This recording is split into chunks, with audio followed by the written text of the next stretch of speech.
que ocupem seus lugares para que possam ser iniciados os trabalhos.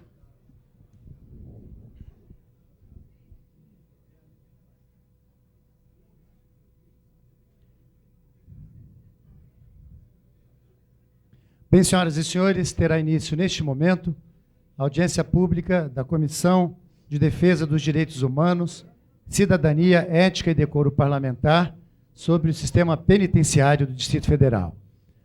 Tomará assento à mesa a senhora presidente da comissão e líder do Partido dos Trabalhadores nesta casa, deputada Érica Cocai.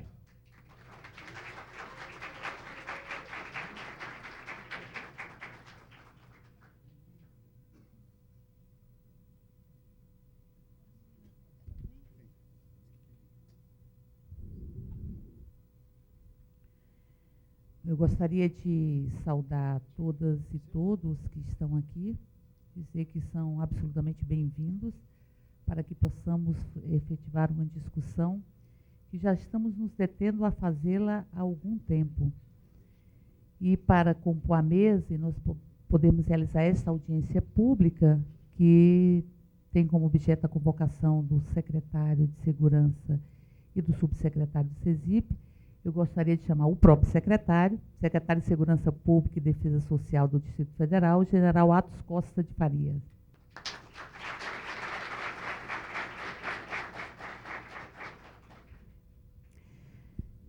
Gostaria de chamar o subsecretário do Sistema Penitenciário, doutor Francisco Antônio.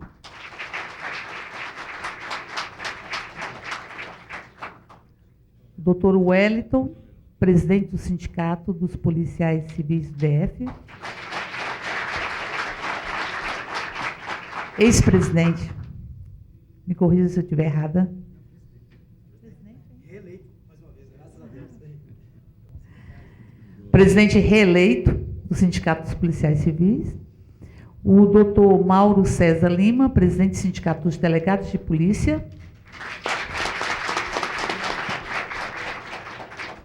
O doutor Antônio Fernandes Filho, presidente da AGPEM, Associação dos Agentes Penitenciários.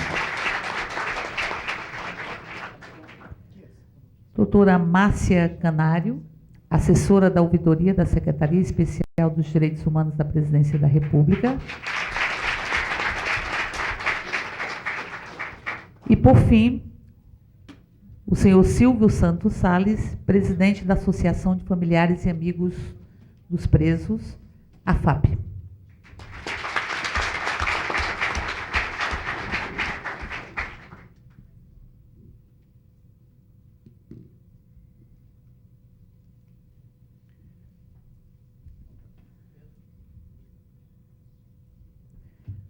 Em 2 anos de mandato legislativo nosso, nós temos nos detido à construção de uma cultura de direitos humanos nesta cidade.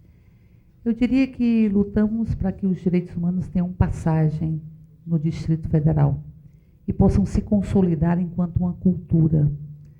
Temos uma avaliação de que os direitos humanos são universais e indivisíveis. Não se fere um direito da pessoa sem se ferir outros direitos. Então, portanto, acreditamos que os direitos humanos não podem ser hierarquizados. E o direito de falar, o direito de votar, que foram conquistados neste país, não são maiores nem menores do que o direito de trabalhar, do direito de viver, o direito de estudar, enfim, os direitos humanos são indivisíveis, porque o ser humano é um processo de construção infinita, infinita. Nós nunca acabamos o processo de construção da condição humana. E temos nos detido, dentre outros temas, da atenção à criança e ao adolescente, aos portadores de transtorno mental, também da luta contra a discriminação em todas as suas esferas, porque as pessoas têm direito de ser como são, sem nenhuma dor. Temos nos detido também a acompanhar o sistema penitenciário.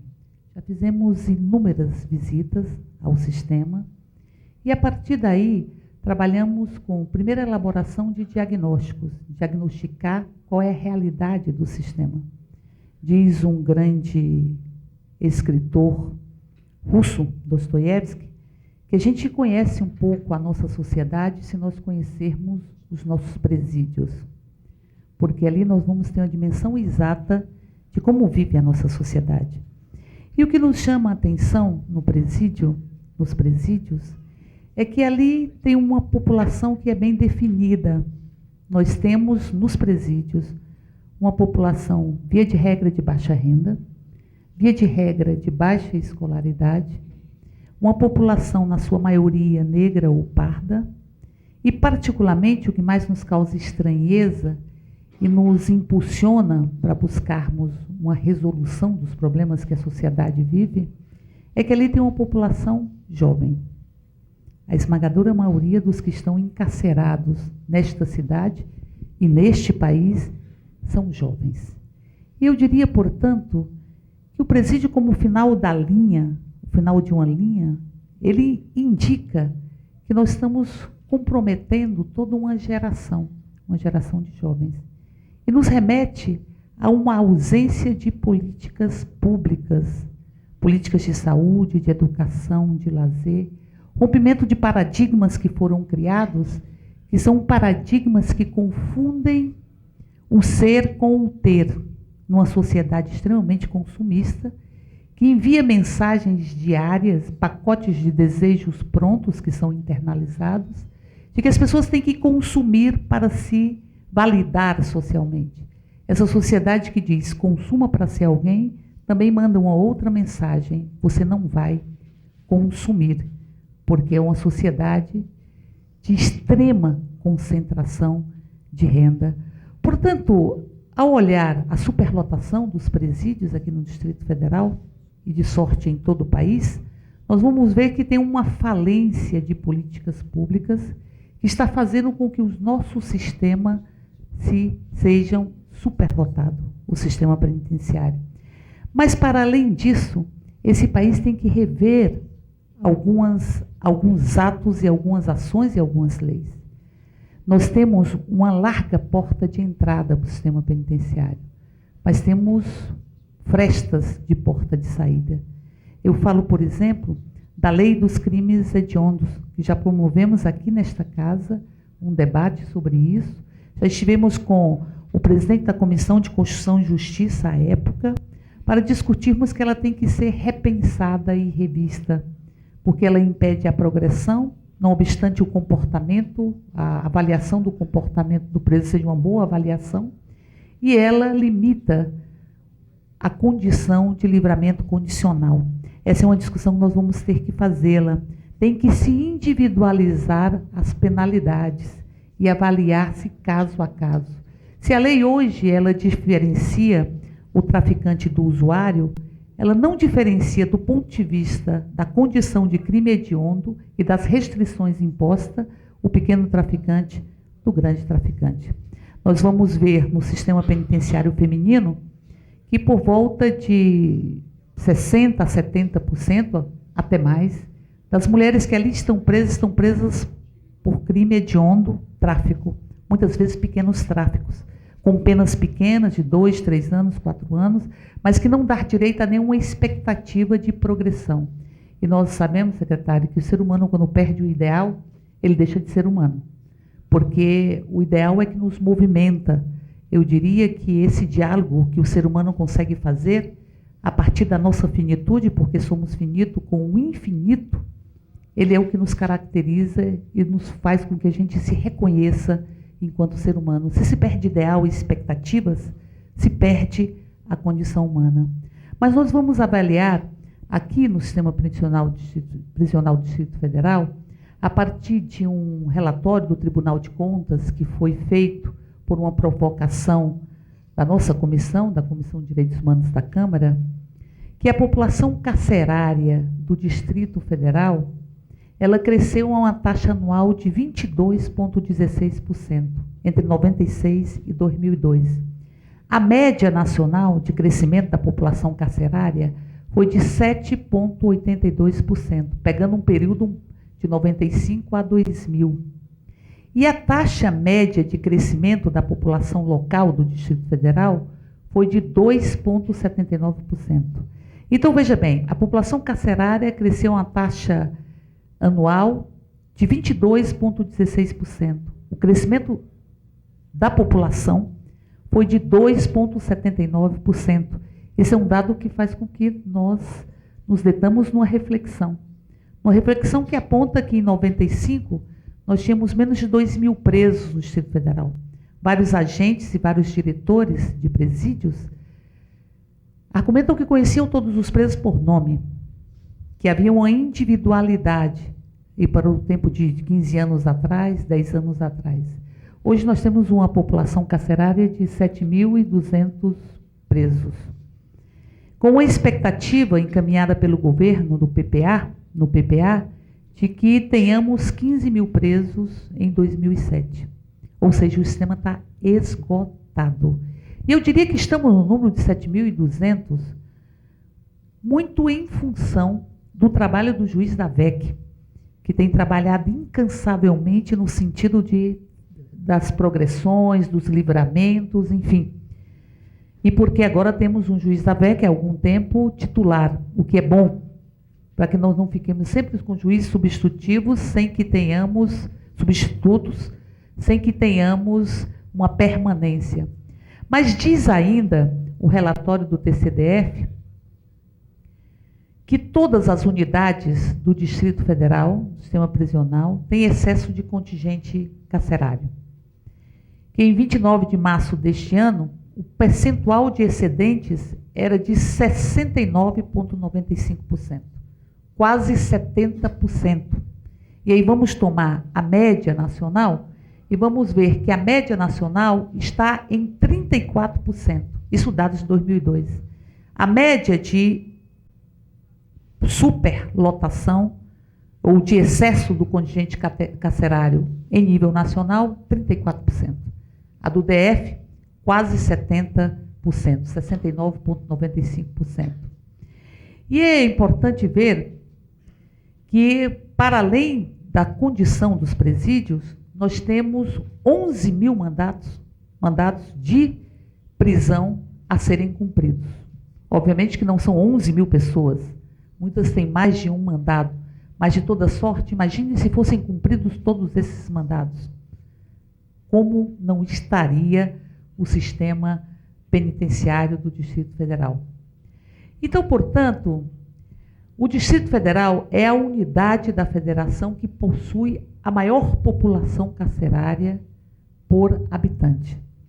Também é a unidade da federação que possui o maior número de adolescentes em conflito com a lei do país, proporcionalmente por habitante. Se nós mantivermos isso, nós vamos ter, se mantiver esse ritmo de superlotação, nós vamos ter um crescimento de mais de 100% nos próximos 1 ano, 2 anos. Então, veja bem, com esta superlotação, nós temos uma violação da lei. A lei de execução penal, ela é clara quando diz que o único direito a ser tirado do preso é o direito que está na própria sentença, a restrição de liberdade. O direito de trabalhar, de estudar, de ser tratado com dignidade, esses direitos são mantidos pela lei nesse país, pela lei. Com esse nível de superlotação, e eu falo desse nível de superlotação porque uma cela que deveria ter 8, chega a ter 16, 18, 14. E é impossível que se tenha, inclusive, a divisão exata ou a separação exata dos presos por características, inclusive, de atos infracionais. Então, você tem, em verdade, um sistema que tem uma violência institucional. Independente de quem ocupe os cargos de chefia ou de operacionalização desse sistema, ele é violento. Ele é violento. Ele é violento porque é superlotado, o primeiro aspecto. Mas também diz o relatório que nós temos no sistema prisional um quadro que aponta que mais de 80% dos 86% dos presos não tem ocupação. Agora, imaginem uma cela superlotada, sem que se tenha qualquer tipo de atividade. 86% dos presos, segundo o relatório do Tribunal de Contas do DF, não tem nenhum tipo de ocupação. E aí, para dar números mais exatos, nós temos uma capacidade potencial da FUNAP, que já tivemos, inclusive, a oportunidade de fazer essa discussão com a FUNAP aqui na Câmara, 2.721 presos. Mas nós temos por volta de 1/3 desses apenas trabalhando. Isso da capacidade real da FUNAP, segundo o relatório do Tribunal de Contas do Distrito Federal. Temos, inclusive, denúncias que estão sendo investigadas, inclusive pelo Ministério Público, que aponta que há o desconto dos presos que trabalham, o desconto do previdenciário, do INSS, mas que esses presos não estão cadastrados no INSS. Nós temos denúncias que estão sendo investigadas nesse sentido. Se isso se confirmar, indica uma apropriação indébita, no mínimo, na medida em que se desconta a contribuição previdenciária, mas o preso não se cadastra, no que diz respeito à FUNAP. Dizemos isso porque temos uma avaliação de que o trabalho é absolutamente estruturante. Sabemos que o trabalho não é tão estruturante dentro de um presídio como é no conjunto da sociedade para os homens e as mulheres que têm uma liberdade, pelo menos que têm o direito de ir e vir, porque a liberdade, general, significa termos o direito de vivermos plenamente como ser humano, e poucos brasileiros e brasileiras têm esta condição hoje. Mas veja bem, o trabalho é um dos elementos que possibilitam a reintegração social. O relatório do Tribunal de Contas, ele aponta que, basicamente, no sistema prisional, tem o projeto, que são projetos do Ministério do Esporte, e alguns projetos, por exemplo, como Costura Bola, no pátio, enfim, que nós achamos que é muito bom. É muito bom que se tenha a possibilidade de remissão com o trabalho, de cada 3 dias trabalhado um remido, que tenhamos a possibilidade de algum tipo de renda e que tenhamos algum tipo de ocupação para esta população carcerária. Entretanto, nós estamos trabalhando na perspectiva, inclusive discutindo com o Banco Mundial, de que tenhamos um trabalho dentro do sistema que seja um trabalho que possa qualificar e profissionalizar para uma relação pós-sistema prisional. Para que o egresso adquira uma profissão e uma qualificação para que não haja a recorrência do próprio ato infracional. Então, portanto, o ideal seríamos que tivéssemos ali uma qualificação que pudesse ser absorvida quando o preso tivesse alcançada a sua liberdade, porque costurar a bola não possibilita isso, ainda que tenhamos a noção que é importante que todos tenham ocupação. Outro aspecto que percebemos diz respeito ao estudo. Nós temos dados que indicam que os presidiários, os presos que concluem o curso superior, têm 0% de índice de reincidência. Por exemplo, se incorporam à sociedade porque abre fronteiras, o conhecimento possibilita a transcendência e tem 100% de reintegração à sociedade. Nós ficamos absolutamente preocupados com o fato de a Católica, que estava concedendo bolsas num projeto que queríamos ampliar este ano, ampliar para as outras universidades particulares, que agora, em função do ProUni, estaria restringindo essas bolsas. Ou seja, não estariam concedendo novas bolsas para aqueles presidiários e presidiárias que tivessem primeiro qualificação para poder estar exercendo ou efetivando um curso superior e que tivessem autorização, inclusive, a partir da avaliação do próprio comportamento.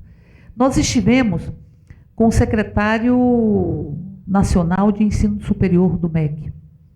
Nós estivemos lá para dizer, o ProUni, que é um projeto para a incorporação de uma população excluída aos quadros da universidade, não pode servir como argumento para excluir dos quadros da universidade uma população que é triplamente excluída. Portanto, o Ministério da Educação está avaliando juridicamente a possibilidade de fazermos um planejamento ou um programa específico para a população carcerária, para que essas pessoas não tenham ceifado o seu direito de poderem se reintegrar harmoniosamente à sociedade. Eu diria que tem alguns casos que nos sensibiliza por exemplo, de um estudante que é do sistema prisional, que é reconhecido por todos os professores como um verdadeiro fenômeno na área que ele atua. E que, em verdade, está com a possibilidade de não continuar o seu ensino.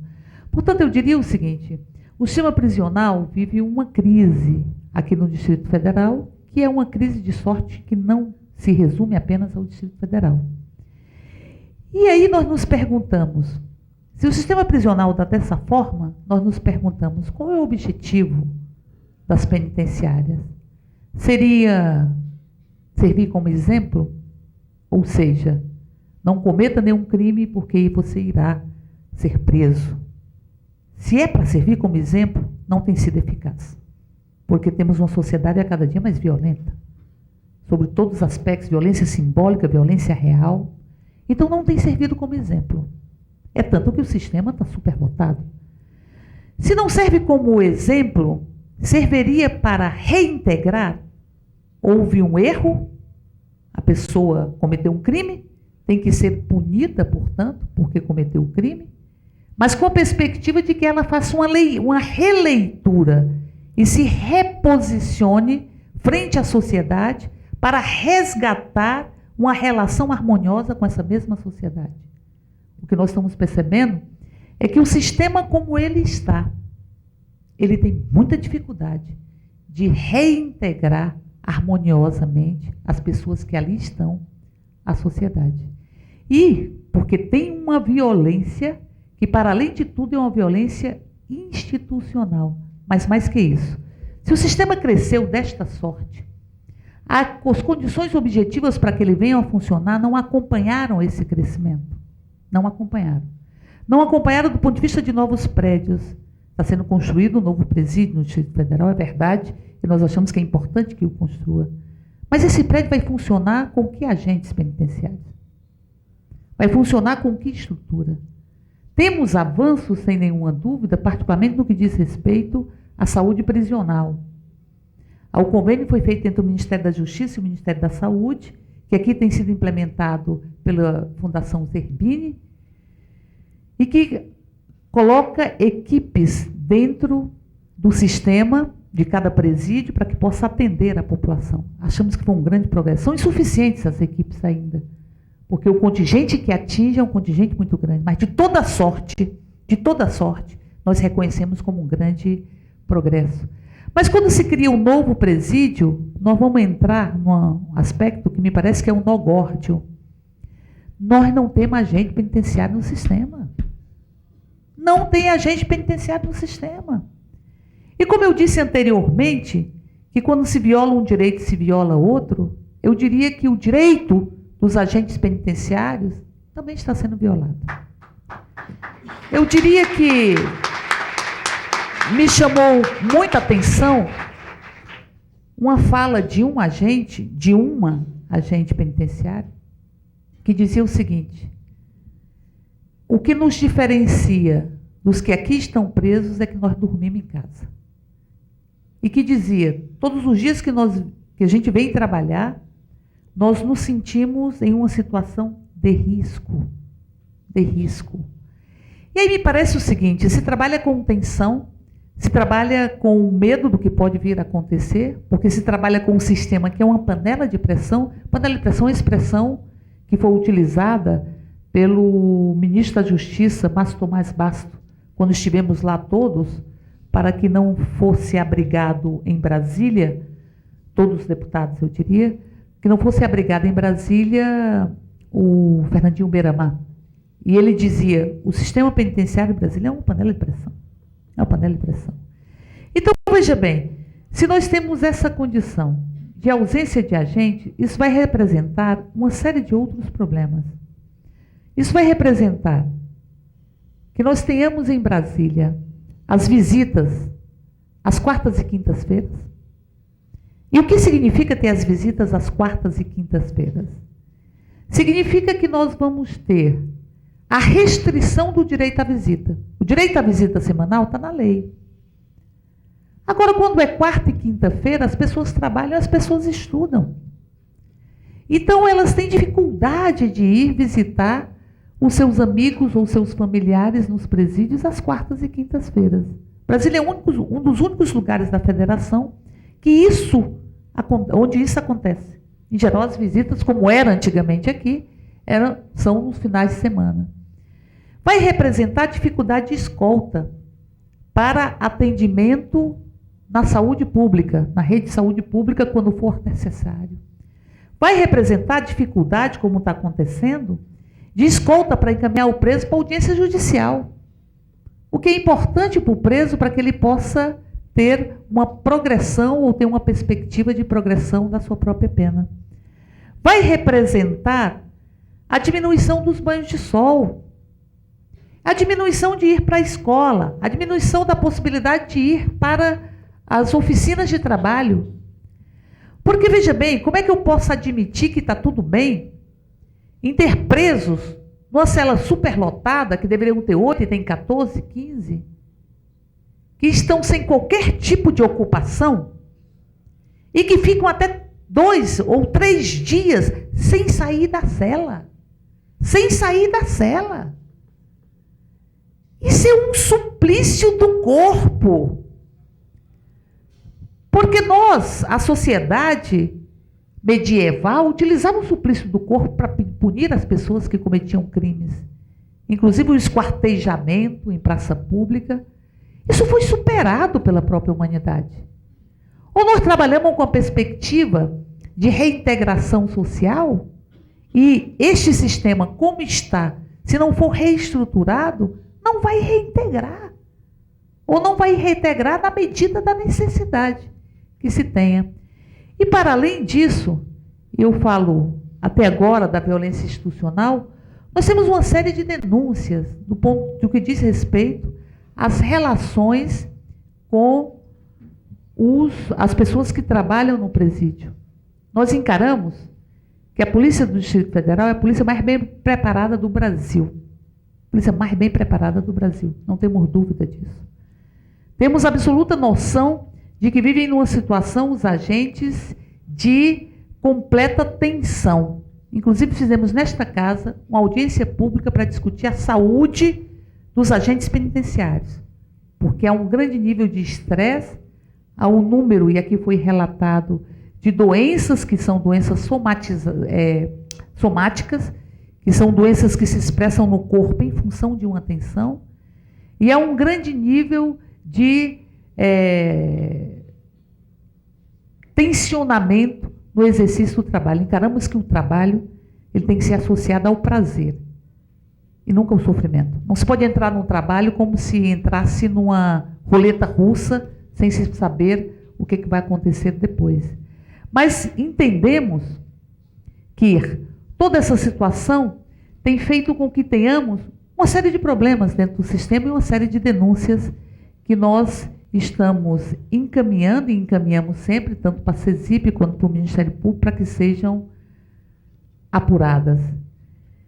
Temos várias cartas que recebemos, uma delas eu vou ler para vocês, que consta de 187 assinaturas da PDF, que diz o seguinte: as celas estão superlotadas. As celas de 6 metros quadrados, projetadas para receber 2 detentos no máximo, atualmente estão sendo ocupadas com 6 ou 7 pessoas, que não existe espaço para dormir dignamente. O banho de sol dos detentos não está acontecendo regularmente todos os dias. Os presos ficam até 60 horas trancados na cela. Nós ficamos isolados do mundo externo, pois não é permitida a entrada de rádios, livros, revistas. Não permitem, às vezes, a entrada da Bíblia. Que é preciso resolver o problema da superlotação do Distrito Federal. E aqui diz uma outra carta, de 20 de maio de 2004, que diz: aqui na penitenciária do Distrito Federal, conhecida como Cascavel, nós estamos cumprindo pena como se estivéssemos numa delegacia. Os presos saíram da delegacia, o que é bom. O nosso banho de sol foi reduzido a tal ponto que temos alguns dias sem tomar banho de sol. É a mesma denúncia. Aqui temos denúncia no que diz respeito ao tratamento com os familiares. E me parece que é recorrente. É recorrente nas denúncias que nós recebemos. A discussão da falta de trabalho, de escola, a superlotação, as deficiências para banhos de sol, enfim, para essas condições. A discussão de que alguns agentes promovem atos que humilham os detentos. Alguns agentes. Nunca recebemos uma denúncia que diga que o conjunto dos agentes tem essa postura. Alguns agentes promovem uma postura de humilhação, de destruição da autoestima, de palavras agressivas. E uma denúncia que é absolutamente recorrente, ela diz respeito aos familiares. Em 22 de novembro recebemos a seguinte carta: os visitantes são submetidos à humilhação desde quando chegam nas proximidades do complexo da Papuda. Existe uma guarita onde está escrito fiscalização, ou seja, existe uma barreira. Os visitantes terão de entrar de sandálias havaianas, sem cinto, sem nenhum objeto como relógio, chaves, carteira e tal. Somente pode portar a cédula de identidade e a sacola. Após as 9 horas começa a identificação. Entregam a carteira, dando o nome do preso que vai visitar. Deixa a identidade e recebe 2 fichas para identificação da sacola. Espera ser chamado. Após as 10 horas começam a entrar. Primeiro os idosos, que abrem a sacola e o guarda faz a revista, que só pode conter 6 frutas, papel higiênico, dentifrício transparente, sabonete transparente e só. Após tiram as sandálias e calças, vão para uma fila onde é feita uma revista física, ficam no box sem cortina, onde tiram toda a roupa. A ficha, juntamente com o dinheiro, são colocadas no chão. As roupas são colocadas em uma bandeja, a qual passa por um detector de metais, enquanto as pessoas ficam nuas. Outro guarda os manda abaixar para pegar o dinheiro, olhando atentamente para as partes íntimas das pessoas. Em seguida, agacham novamente para pegar as sandálias. Nas celas ficam de 11 a 13 presos, só tomam banho de sol 2 vezes por semana. Não podem entrar relógio, TV, rádio, revistas e tal. Não podem entrar cartas. As que chegam pelo Corpo TV Rio são violadas, sendo que nem todas chegam aos detentos. Quando tem revista nas celas, tiram tudo. Mandam os detentos rasparem os cabelos, barbas e bigodes. Nós, inclusive, vimos no CDP, e só vimos no CDP, não vimos em mais nenhum outro presídio, uma coisa que nos causou estranheza, inclusive nós já passamos para a CESIP, o fato de todos os presidiários terem que raspar a cabeça. E nós não entendemos por isso. É a questão de higiene, a questão de higiene é manter o cabelo curto. Por que os outros presídios não têm isso? Os outros presídios não têm isso. Eu não sei nem se já foi corrigido esse aspecto, mas dava a impressão de estarmos entrando em um campo de concentração. Todos perdendo a sua identidade. A forma como colocam o cabelo, todos sem coisa. Recebemos uma outra carta de familiar de detento. 1º de dezembro de 2004. É um suplício ter que visitar um ente querido naquele lugar. Temos conhecimento de que eles cometeram um crime e que a sociedade, como tutora dos direitos e deveres do cidadão, tem que puni-los. Não podemos ser tratados como criminosos, nem passarmos por humilhação. Temos uma outra carta de janeiro de 2005 dos evangélicos, que diz o seguinte: a gente vem sofrendo o julgo e a opressão pesada. Se proíbe a entrada de alimentos, roupa, calçado, revistas, de um modo geral, jornal, Bíblia e qualquer outra literatura, como livros jurídicos e informação geral. É que nós não estamos tendo o direito santo e sagrado dos evangélicos dos 4 blocos de cultuar o Deus na área coberta, porque nós fomos impedidos de estarmos ali na área coberta para fazer os cultos. Mas, enfim, então nós temos uma série de denúncias que são muito concentradas no PDF. Nós entendemos que as condições são adversas e entendemos que o PDF é o maior presídio do Distrito Federal e que detém um perfil infracional, que é um perfil, digamos assim, de penas maiores, de presos com a periculosidade mais acentuada. Entretanto, é preciso tentar resolver para que tenhamos primeiro um outro tipo de atendimento que, eu digo, não é generalizado e as denúncias não vêm para todos os agentes penitenciários, mas atendimentos que busquem se humanizar e, basicamente, resolver as condições estruturais. Porque superlotado, sem emprego, sem agente, é uma selvageria você ter um presídio que você tem o número de agentes que tem para que você possa cumprir uma função que não é só de agente. O agente vira assistente social, vira psicólogo, vira, às vezes, médico. Enfim, ele assume uma série de funções que não é função dele. E que estas condições provocam uma violência. E, por fim, nós gostaríamos de falar do presídio feminino. Estamos aqui com a diretora do presídio, agradecemos a presença. O presídio feminino, nós fizemos uma visita no dia 1º de março.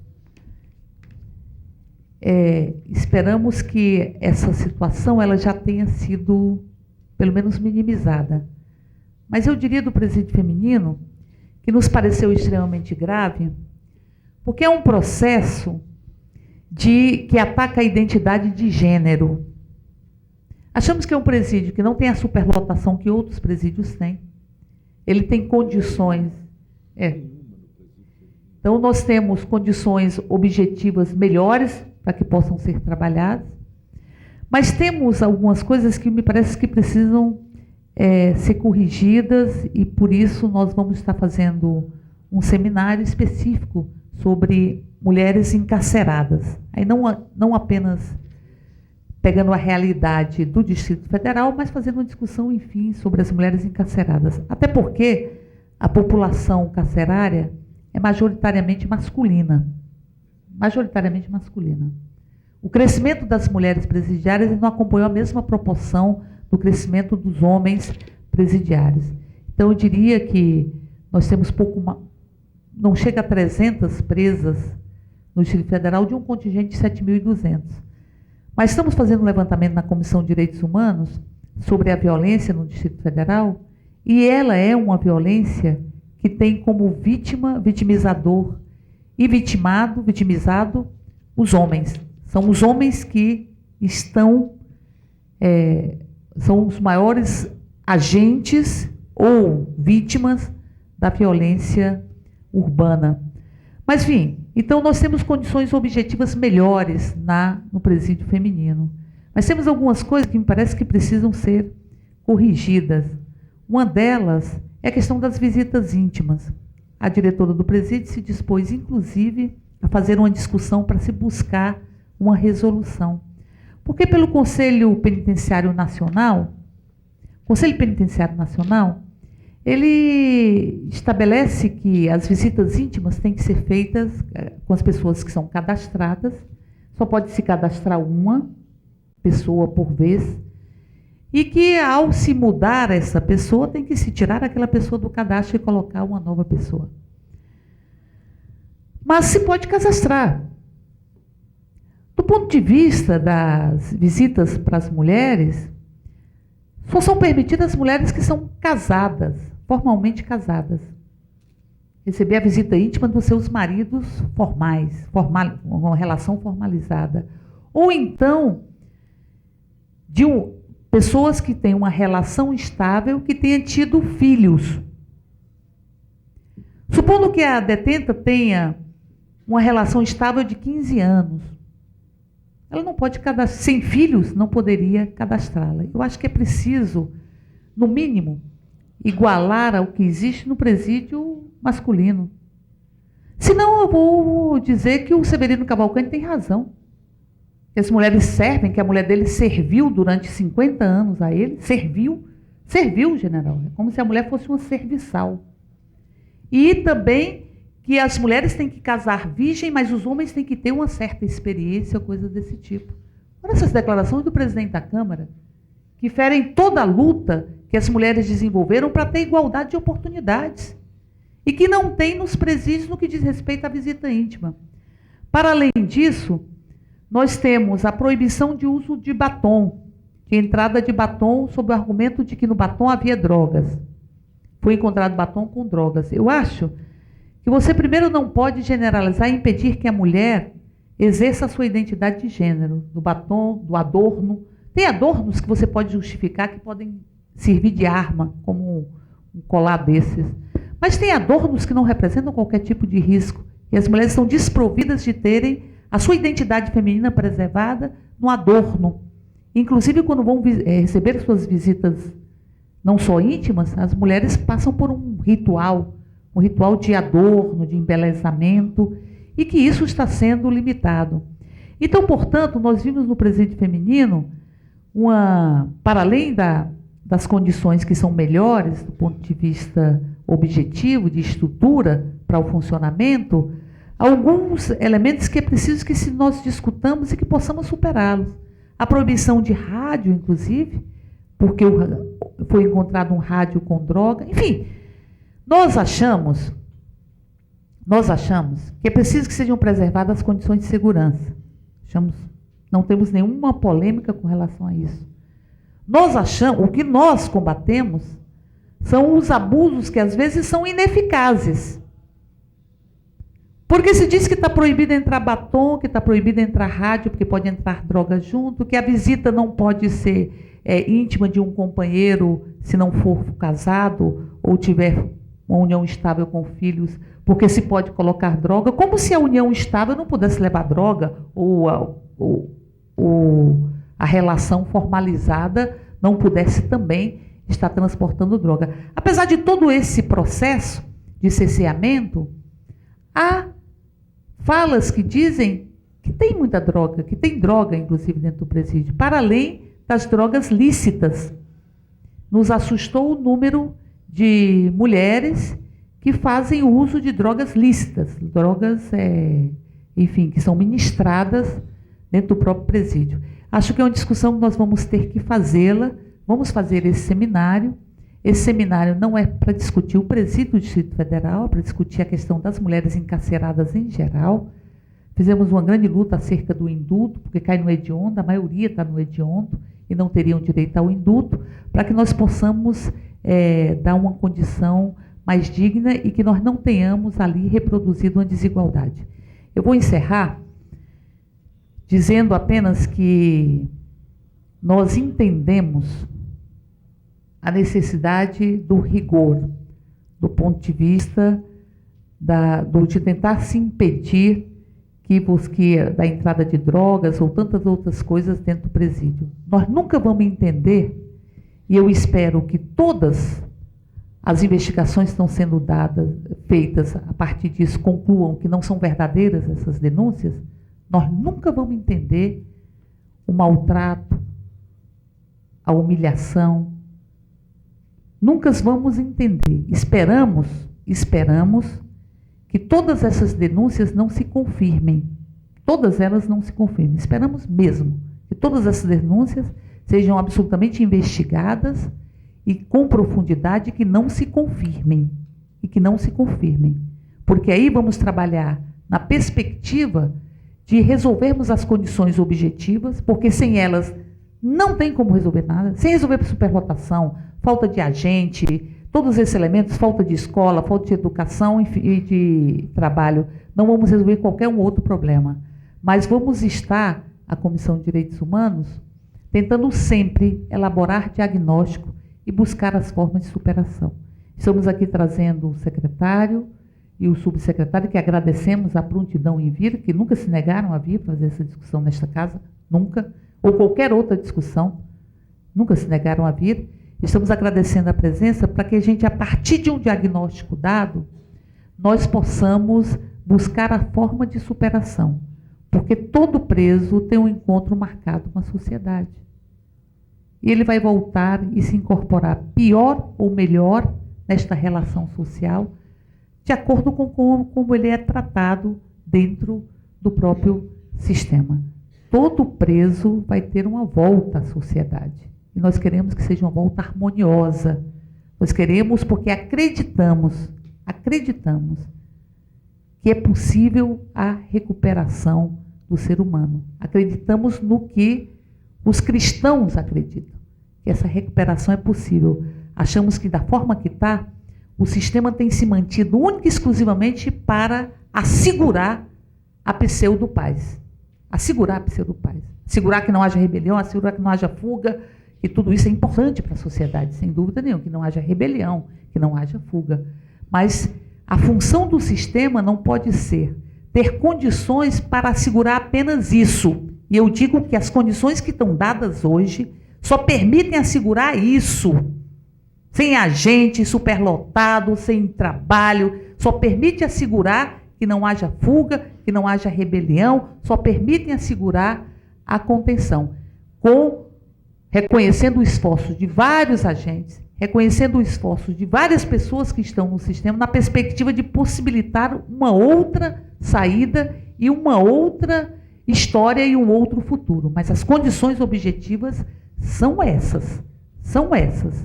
Eu finalizo só falando de um ex-bancário, que eu sou bancária, que eu encontrei no sistema, como agente. Ele tinha acontecido uma tentativa de rebelião, ou um conflito e tal. Ele estava absolutamente tenso. Ele tinha acabado de entrar no sistema, Ele era a tensão. Completamente tenso, de sobreaviso, completamente em situação de risco iminente. Risco iminente. Eu vou ter um risco, eu vou ter um ataque dali adiante. Ninguém pode trabalhar assim. Ninguém pode trabalhar nestas condições. E, para tanto, seria necessário que tivéssemos acompanhamento permanente, preventivo, que tivéssemos espaços absolutos de lazer, eu sei que tem alguns, mas espaço absoluto de lazer, uma série de elementos para que se pudesse aliviar uma tensão que o sistema permite. Mas era isso que eu queria falar para vocês e estamos absolutamente à disposição para tentarmos resolver os problemas estruturais. Absolutamente à disposição. Estamos marcando com o ministro do Planejamento para que seja realizado concurso público para a gente. Eu estava conversando com o secretário que nós temos dúvidas sobre a situação de contratar agentes em condições diferenciadas dos agentes que estão hoje. Achamos que isso pode ser colocado como um retrocesso, porque tem uma avaliação que no momento de se contratar 800 agentes com salários menores, com formações diferenciadas, não se volta atrás. Tem uma impressão de que nunca mais nós vamos ter a qualificação que os agentes têm hoje para entrar dentro do sistema. Vai se transformar em coisa permanente.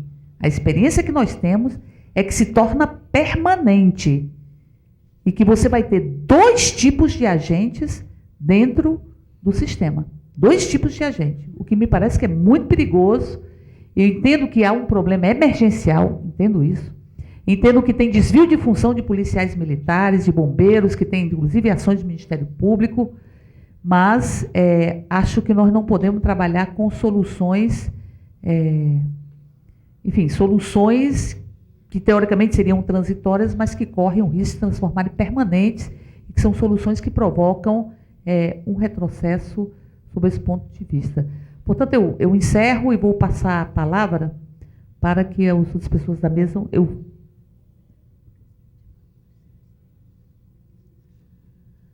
Chamar o nosso presidente, deputado Fábio Barcelos, que aqui está, que é policial civil também.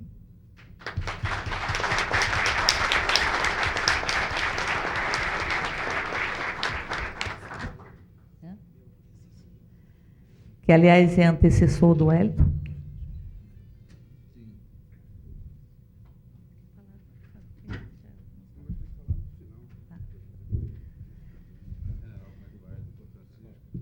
prazer tão grande o presidente desta casa, o deputado Fábio Barcelos. E eu vou passar a palavra, então, vamos tentar ver se a gente faz o seguinte procedimento. Passar a palavra para os representantes sindicais, a representante do Secretaria Especial de Direitos Humanos, o representante da AFAP, por um tempo até menor, não é?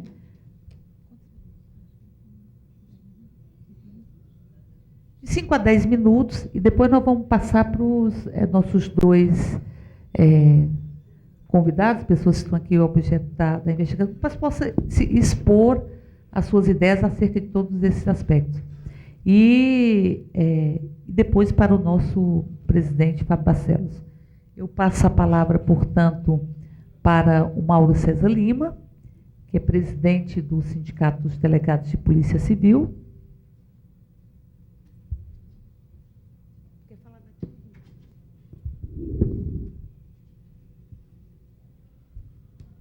Bom dia, senhora presidente da comissão, em nome da qual eu cumprimento todos os integrantes da mesa.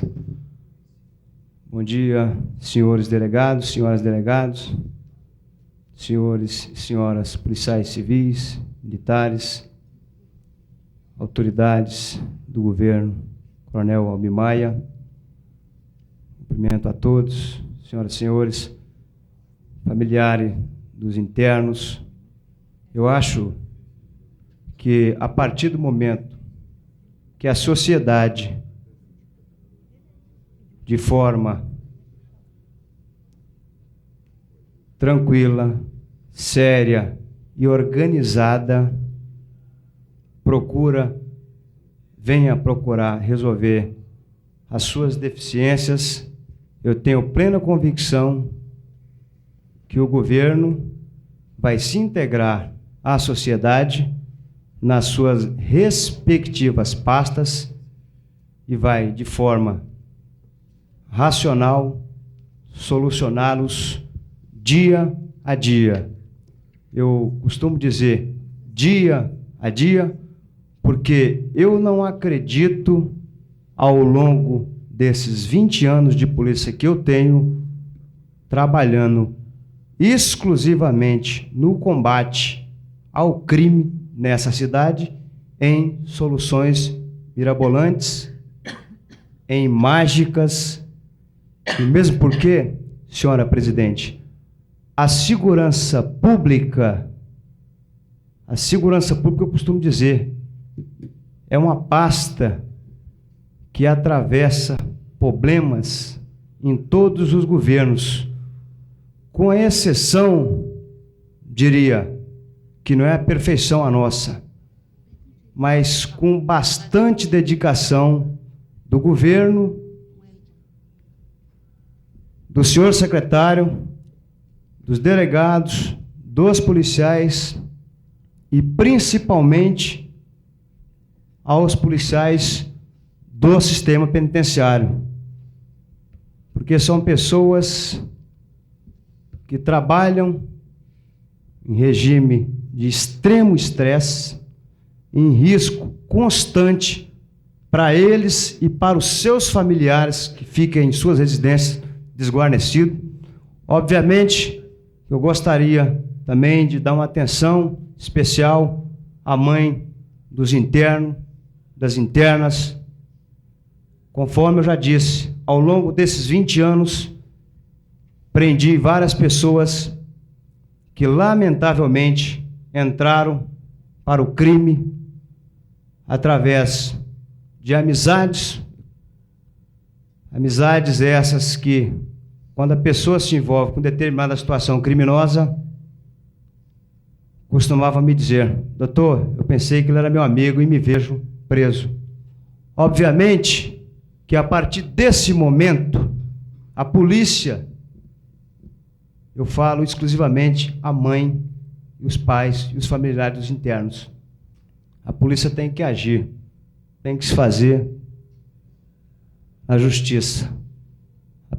Então, nesse primeiro momento, a Polícia Civil e a nossa gloriosa Polícia Militar e a Polícia Federal entra em cena.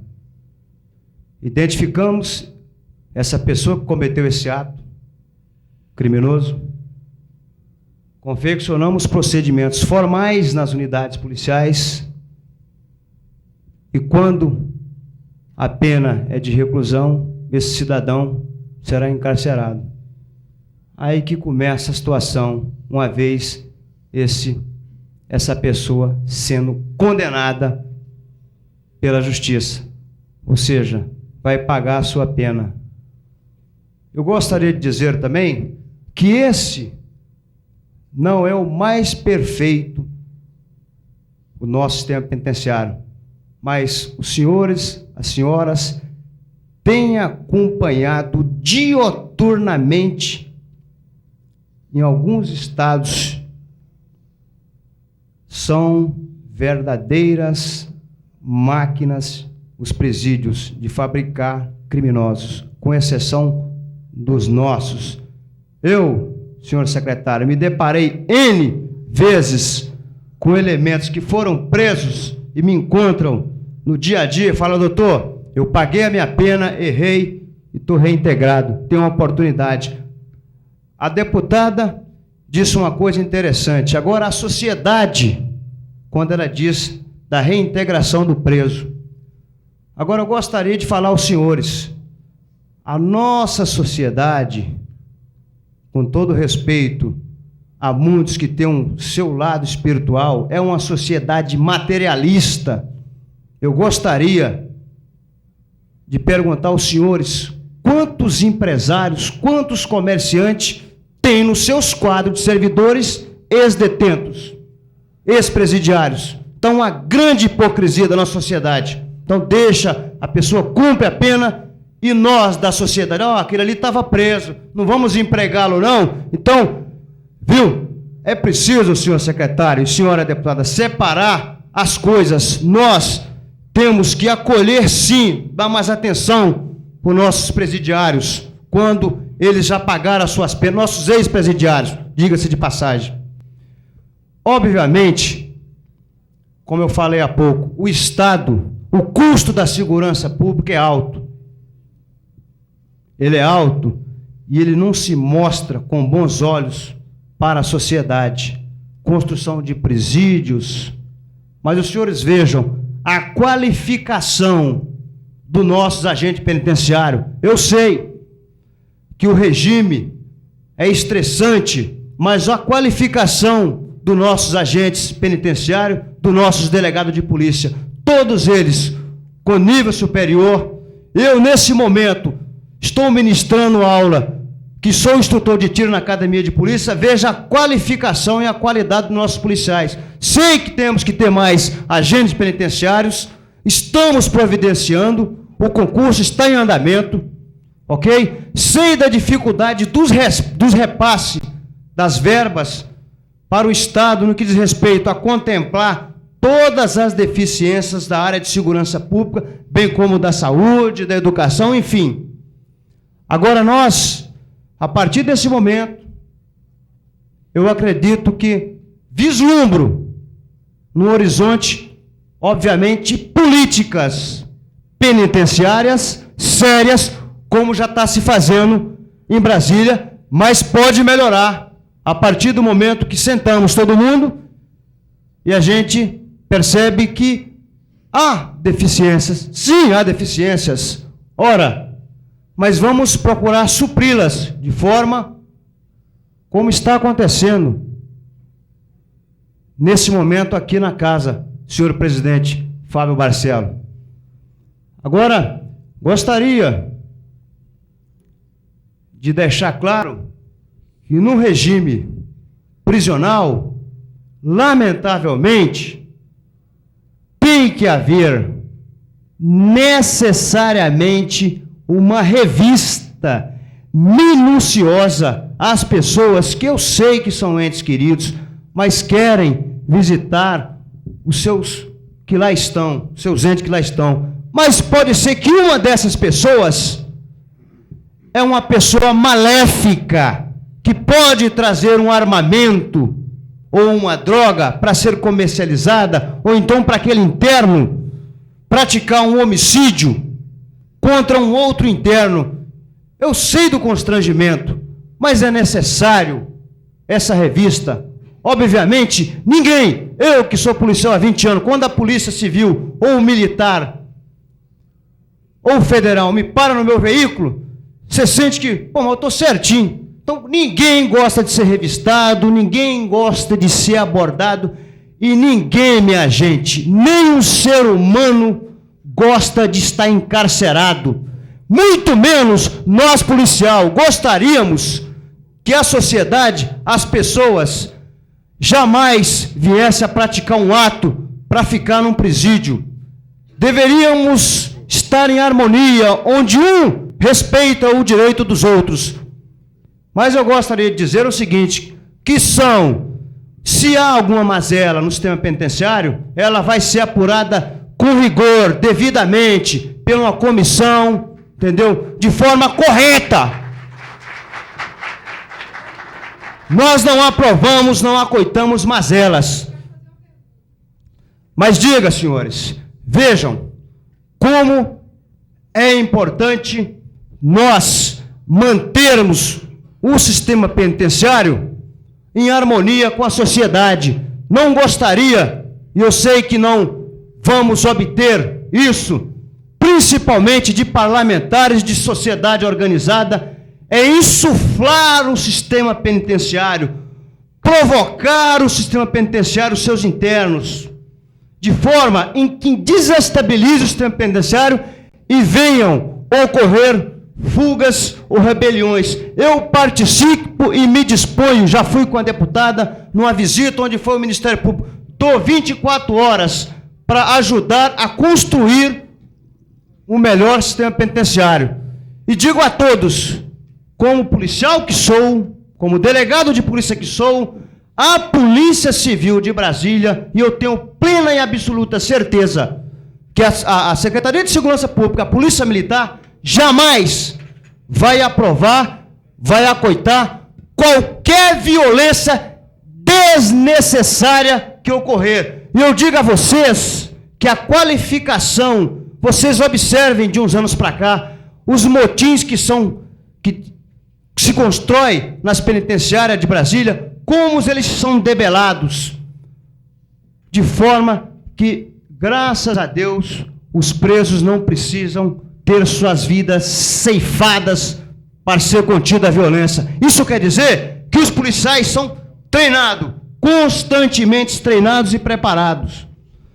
Gostaria de encerrar meu discurso dizendo da responsabilidade de todas as pessoas, de todos os parlamentares que compõem essa sociedade, e agradecer a oportunidade e dizer que o Sindicato dos Delegados de Polícia está às ordens também do todo o sistema penitenciário para qualquer dúvida ou qualquer situação em que venha de forma, como está aqui, altruísta, construir o melhor sistema penitenciário. Porque, lamentavelmente, os presos estão lá e terão que pagar pelas suas penas até que a justiça venha soltá-los.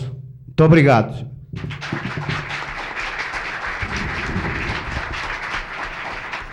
Passar a palavra para a próxima pessoa que fará uso dela, que o Wellington Luiz, que é presidente do Sindicato dos Policiais Civis e que também falará em nome do Antônio Fernandes Filho, que é presidente da AGP.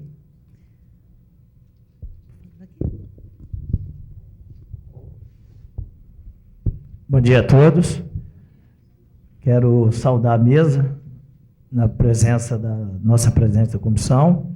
Quero saudar todos os presentes, os nossos colegas agentes penitenciários.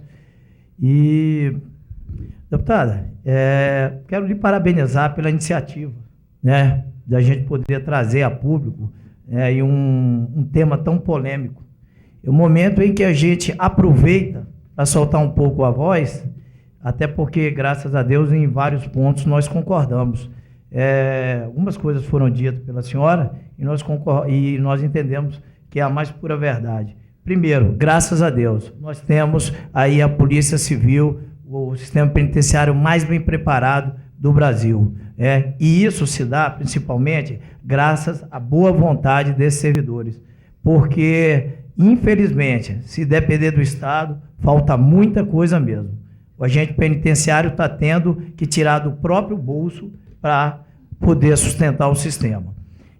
Uma outra coisa, nós concordamos em gênero, número e grau, é que o agente penitenciário é tão vítima quanto todos os demais que reclamam da situação. O nosso agente penitenciário, a senhora colocou a questão das denúncias, e algumas delas, infelizmente, acabam encontrando respaldo na realidade, mas a maioria são denúncias vazias. E o que nós não entendemos é que quando se apura e o policial é considerado inocente, o processo para por aí. E aí? E o policial que foi humilhado durante todo o processo, teve o seu nome achicalhado, o que acontece com ele?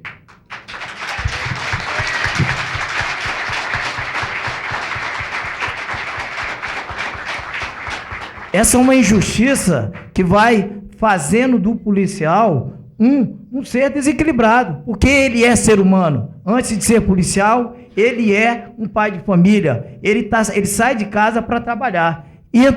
E se depara com uma situação onde ele não tem amparo de praticamente ninguém. E isso, infelizmente, faz com que, apesar de ser um policial bem preparado, que ele acabe, por circunstância da situação, cometendo falhas no seu dia a dia.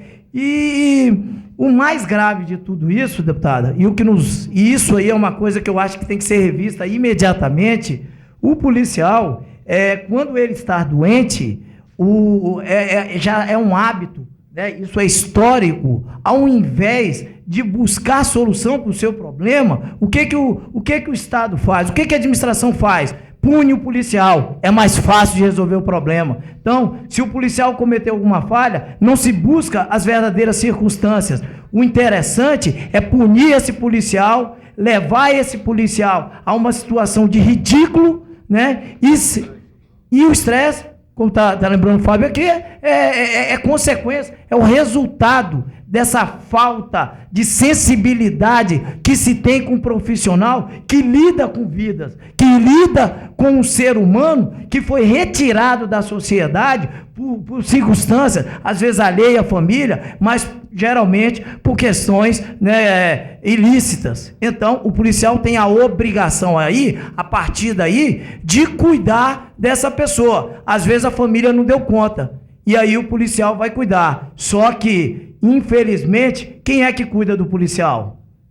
Eu não lembro, né, de ter visto nenhum movimento de qualquer comissão, em qualquer situação, de lembrar, olha, vamos fazer agora aí uma audiência pública para ver como é que está a situação do agente penitenciário.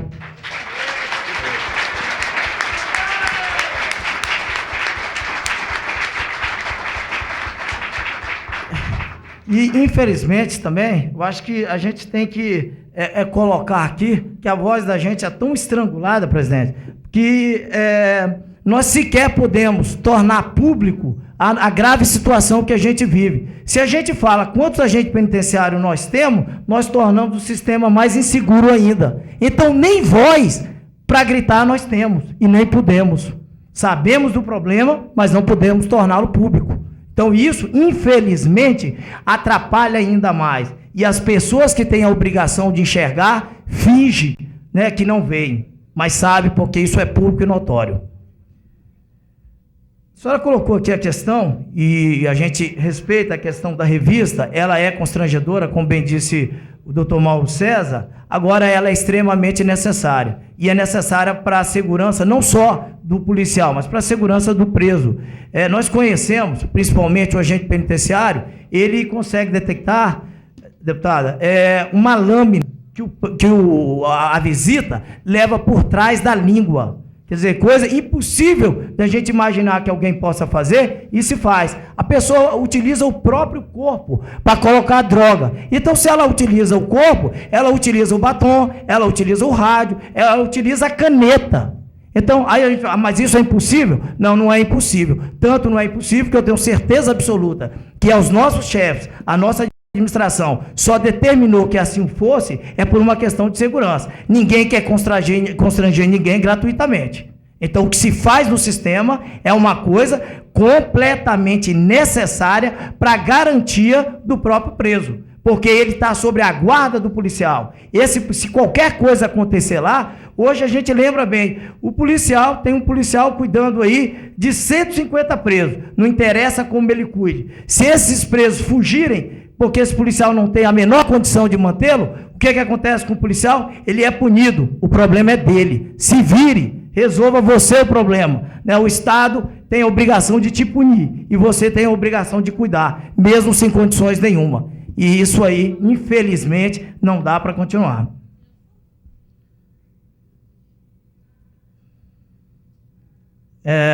Não vou me alongar muito, né, até porque os problemas são tantos, eu acho que seria, né, necessário o dia inteiro para a gente, né, colocar.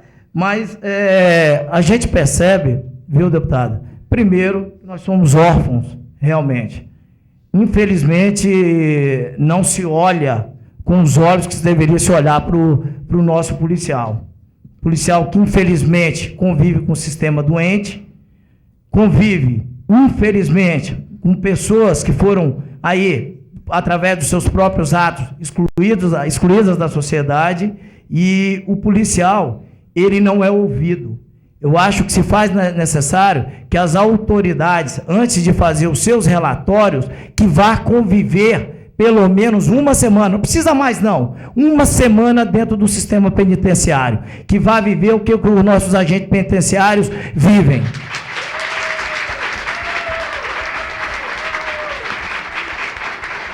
A questão é tão complexa, eu lembro que na última rebelião, algumas rebeliões atrás, Fábio ainda como presidente do sindicato, e teve uma grave rebelião com 11 mortes, né, de detentos, e nós corremos para o local, né, e chegamos lá, um dos primeiros a chegar, mas fomos lá como representantes da categoria, mas lá, gente, não deu para atuar como representantes da categoria, tivemos que somar os agentes penitenciários para que a coisa não piorasse, e o sindicato e seus diretores ficaram exatamente 4 dias debaixo de chuva, né, dividindo com os policiais para que a coisa não piorasse, para a senhora ter dimensão de como a coisa acontece lá dentro. Se a gente vai para executar um serviço, a gente tem que ser desviado, até o próprio sindicato.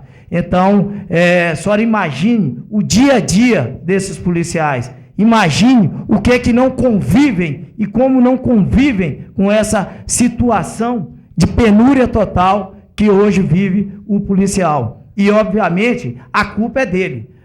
Se o preso está insatisfeito, se a família do preso está insatisfeita, a culpa é do agente penitenciário. É ele que está humilhando, é ele que está tratando mal, é ele que não está tendo a devida segurança. Pô, tudo é culpa do cara? Ué, e o resultado disso? E as causas dessa consequência? Quando é que nós vamos lembrar de avaliar?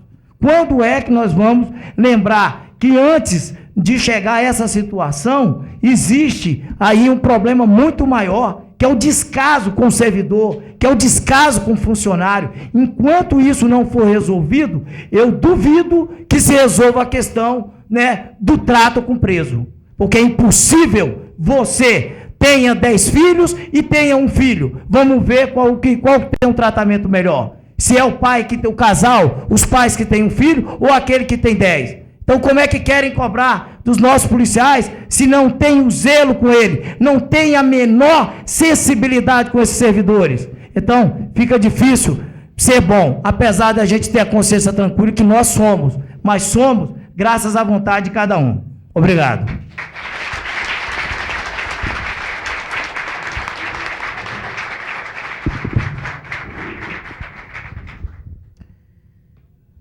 Eu não sei se o senhor estava aqui, mas nós já realizamos várias discussões sobre a questão do agente penitenciário.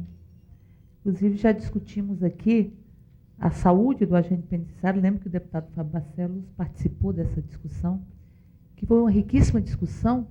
Inclusive, teve o compromisso, não era o secretário que aqui estava, mas era um representante da Secretaria de Segurança, o compromisso de fazer primeiro um mapa de risco da condição do agente, fazer um estudo, saiu daqui um compromisso da Secretaria de Segurança de procurar a Universidade de Brasília ou outro órgão para fazer um diagnóstico sobre a situação do agente penitenciário no que diz respeito às suas condições de trabalho.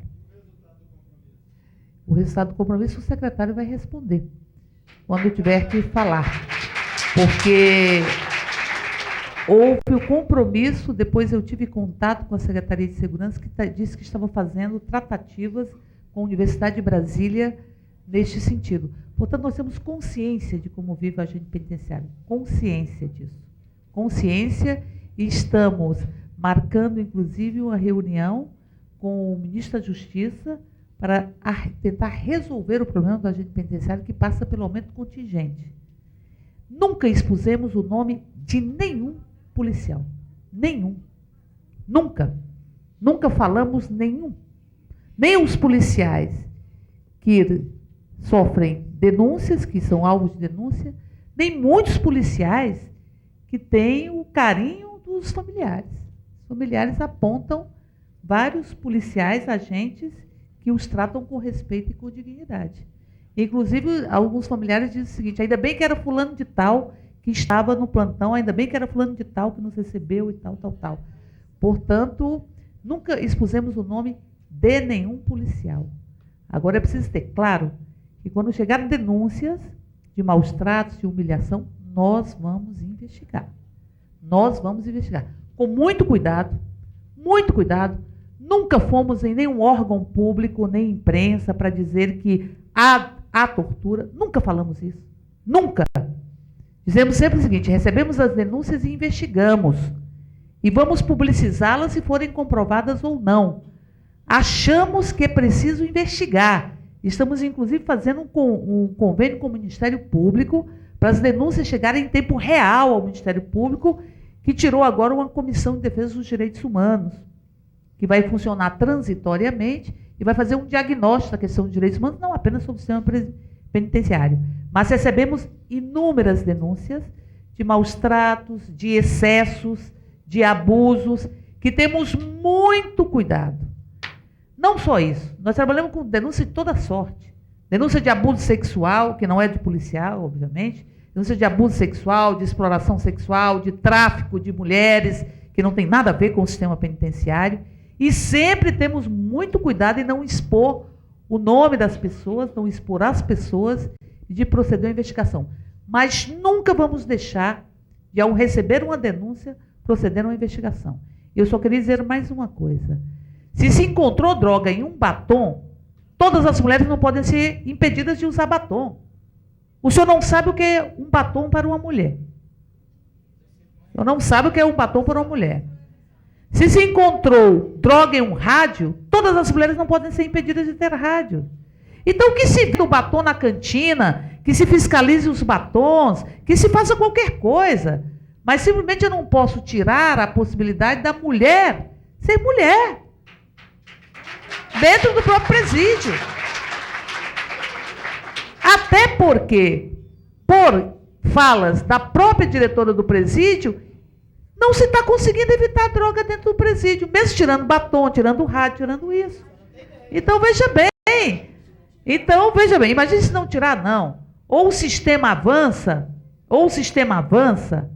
e se profissionaliza para fazer as revistas e assegurar que haja tranquilidade e segurança, ou então ele vai ficar punindo os familiares, punindo os presidiários, porque ele não está devidamente aparelhado, independente da vontade dos policiais, mas devidamente aparelhado para poder assegurar que não entre droga, que isso, que aquilo outro. Porque eu sei da dedicação dos agentes nesse sentido. Eu sei. Eu sei que tem agente que prefere se colocar em risco de levar, por exemplo, uma estocada, do que compactuar com a entrada de droga. Sei disso e valorizo essa postura.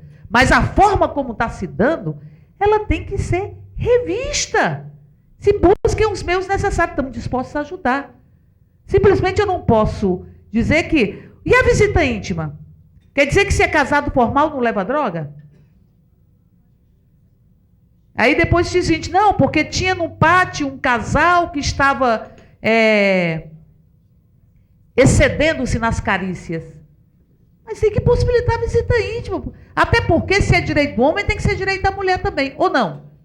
Ou a mulher tem menos direito que o homem? Mas isso é uma discussão que a gente vai fazer. Vamos tocar o processo, a continuidade dessa audiência pública.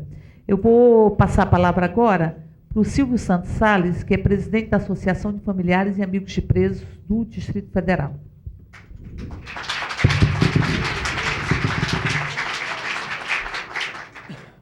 Eu gostaria de saudar a todos com um bom dia e dizer que eu me sinto bastante honrado e agradecido por ter sido convidado e estar aqui nessa manhã a debater sobre o sistema penitenciário.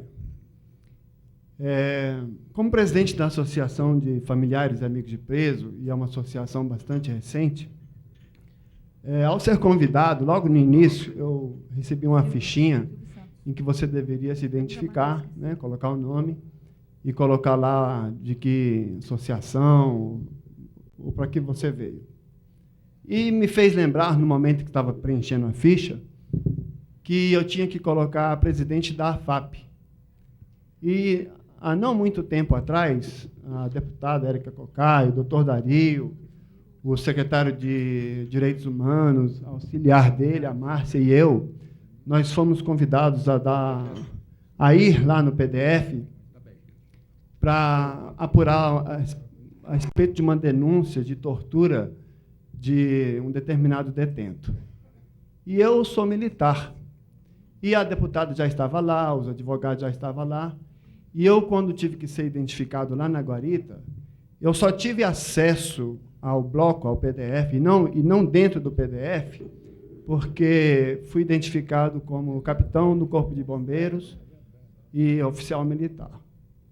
No entanto, a condição de ser identificado como presidente da Associação de Familiares de Preso, isso surgiu até uma situação pejorativa da associação em si, porque, e aí parece até que funcionou, o que a gente chama lá no Corpo de Bombeiro, um núcleo de informações e contra-informações. E eu fiquei sabendo que o agente lá de dentro, quando foi autorizar a entrada do capitão e não do presidente da associação, ele disse o seguinte: quem está querendo entrar é o presidente da associação dos PEBAs.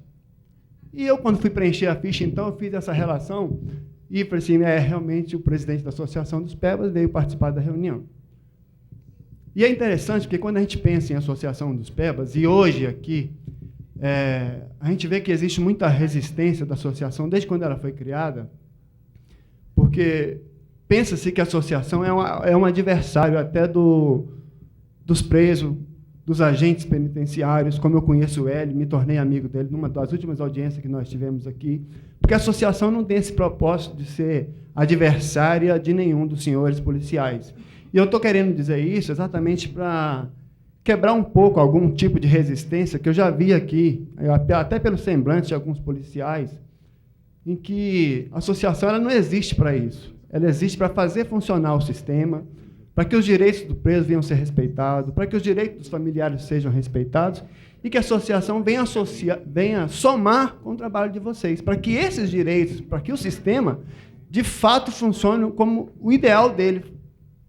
E não simplesmente com essa situação. Quando se fala em associar presidente da Associação dos PEBAs, você generaliza de tal forma como se, no meio dos PEBAs, não existisse nenhum tipo de até policial que, no momento sequer da vida, qualquer da vida, tenha cometido algum deslize e também esteja lá preso. Porque se o policial que cometeu o deslize está preso, ele está nessa relação dos PEBAs. E PEBA também é. E a associação também está lutando por interesses dele. E quando se fala em PEBA, você tem sempre a ideia pejorativa de diminuir a pessoa e colocar lá na ralé, como se fosse aquela pessoa não alfabetizada, sem formação nenhuma. E eu questiono como cidadão. No meio de tantas pessoas cultas e bem vestidas e doutores, como que a gente vê erro? Como que a gente vê auditores fiscais que formam um quadrilho e roubam? Como que a gente vê juízes que roubam? são pebas nesse momento, por quê? Tem que ir para a Papuda. Só que o tratamento é totalmente diferenciado, mas a associação existe para defendê-los. Mas eu não quero ficar nas minhas palavras e nem delongar, mas eu gostaria que as minhas palavras fossem as palavras de um manifesto de um preso que está aqui à minha mão, e que eu não vou citar o nome do preso por uma questão de consideração a ele, até porque ele diz assim, olha, meu nome é... Aí fala e depois ele vem discorrendo. Mas ele diz, meu nome é... E aqui vai ficar no anonimato, brasileiro interno do PDF, penitenciário do Distrito Federal. Hoje me manifesto usando por base o princípio constitucional de liberdade de expressão e ideologia, ainda que crendo que serei punido por me manifestar. Manifesto-me pelo direito de ser punido por meu país, segundo as leis que me condenaram, e não segundo o parecer arbitrário de qualquer funcionário que julgue não ser suficiente a pena imposta por um egrégio tribunal, que decide aumentar o meu sofrimento, fazendo o castigo com suas próprias mãos, digo, com o próprio cargo. Clamo em favor do direito de ressocializar, tendo o cumprimento legal que diz, todos os direitos do preso são assegurados, exceto os atingidos pela privação da liberdade. Se assim diz a lei, e estou sob a tutela de uma instituição que tem por finalidade o cumprimento da lei, por que sou privado do respeito humano e caminho sob o jugo da humilhação?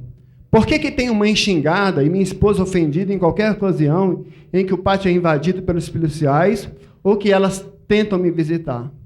Porque se eu repetir 1/10 do que o policial me diz, serei mandado para o isolamento, por desacato. Não antes de apanhar um bocado, se o preso tem direito à integridade física e moral. Por que a hostilidade e a dificuldade em relação a meus visitantes é maior a cada dia, se a lei me dá o direito de receber visitas da minha família e amigos? Reduzido o número de visitantes, revistas vergonhosas e humilhantes, máquinas de raio-x, que os manipuladores e controladores dela se aposentam mais cedo devido ao risco de câncer. Permissão para visita somente nos dias de trabalho, obrigação de usar sandálias havaianas e de não usar agasalho, ainda que em dias chuvosos e frios, comentários depreciativos por parte dos funcionários, ônibus superlotados, onde idosos e crianças não conseguem respeito, ser a única escassa forma de uma pessoa pobre chegar ao presídio. O que é tudo isso? Simplesmente uma forma de privar o preso do direito de receber as suas visitas? Eu fui condenado por um crime, confessei e busquei cumprir a minha pena, de acordo com as normas legais. E por isso sou chamado de criminoso, mas estão esquecidos dos crimes que cometem contra mim. Se a lei não é para ser cumprida, rasguemos então os códigos legais vigentes e instauremos logo o caos. Ao menos assim não viveremos ao menos assim não será a hipocrisia que governará. Se quem deve cumprir a lei usa dela como instrumento pessoal de vingança e opressão, onde é que nós vamos chegar? Pobre diabo sou. Agora, dentro do sistema, me tornei parte de uma engrenagem que movimenta muito dinheiro e proporciona gordos salários àqueles que estão encarregados de fazer com que eu não saia jamais desse ciclo. O engraçado de tudo isso é que esses que tentam, de qualquer forma, me manter dentro dessa engrenagem de prisão e crime são justamente os que deveriam me fazer sair.